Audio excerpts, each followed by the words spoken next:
So hi guys, welcome to another video. আর আজকে হলো সানডে, তার সাথে একটা কিন্তু স্পেশাল ডে। আজকে হলো মাদার্স ডে।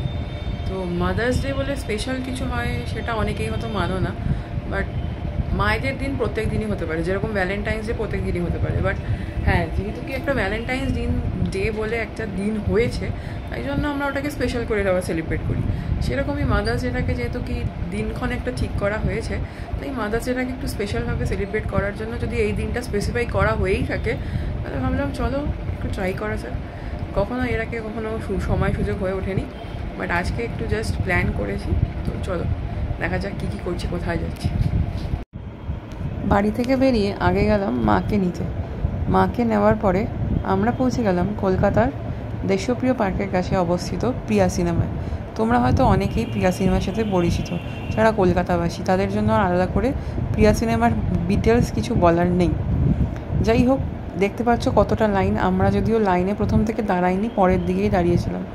শো ছিল 6:15, আর 6:15 শো দেখে এটা আমাদের গল্প, এই শোটা ছিল বাংলা মুভি, হয়তো অনেকে দেখেছো, বেশ ভালো ফ্যামিলি মুভি।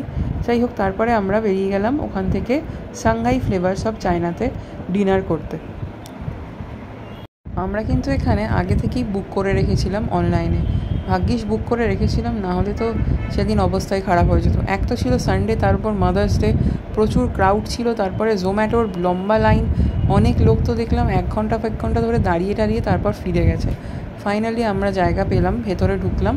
আমাদের যদিও বেশিক্ষণ ওয়েট করতে হয়নি, কেন কি আগে থেকে বুক করা ছিল। বাট এই সাংহাই ফ্লেভার্স অফ চায়নাতে ঢুকে অপেক্ষা আর ধৈর্য, এই দুটোরই কিন্তু বেশ ভালো পরীক্ষা হয়ে গেল। কেন কি এদেরকে অর্ডার করার 40 মিনিট পরে এরা ফাইনালি গোল্ডেন ফ্রাইড প্রন নিয়ে হাজির হলো। এদের সেদিনকে এতটাই রাশ ছিল যে এরা নিজেরাই হিমশিম খেয়ে যাচ্ছিল। জানি না এটা সবসময় হয় কি না, কিন্তু এই ম্যানেজারকে বলাতে ম্যানেজার কিন্তু বলেছে যে এরকম জোম্যাটো থেকে বা সুইগি থেকে যখন অর্ডারগুলো আসে তখন ওরা একটু চাপেই পড়ে যায়।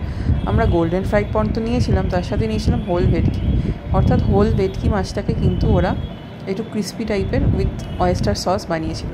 আর নিয়েছিলাম হাক্কা নুডলস, আর মশালা কোলা একটা করে সবাই নিয়েছিলাম। এত গরমের মধ্যে তো একটা কোল্ড ড্রিঙ্কস থাকাটা খুব ম্যান্ডেটারি। আর চিকেনেরও এই ছিল আমাদের সেদিনকের মেনু। আর এই দেখো, আমরা সবাই মিলে একটা গ্রুপি তুলেছিলাম, সেটাই তোমাদের সাথে শেয়ার করলাম। আর হ্যাঁ, সেদিন স্পেশাল দিনটা কিন্তু এদের জন্যই ছিল।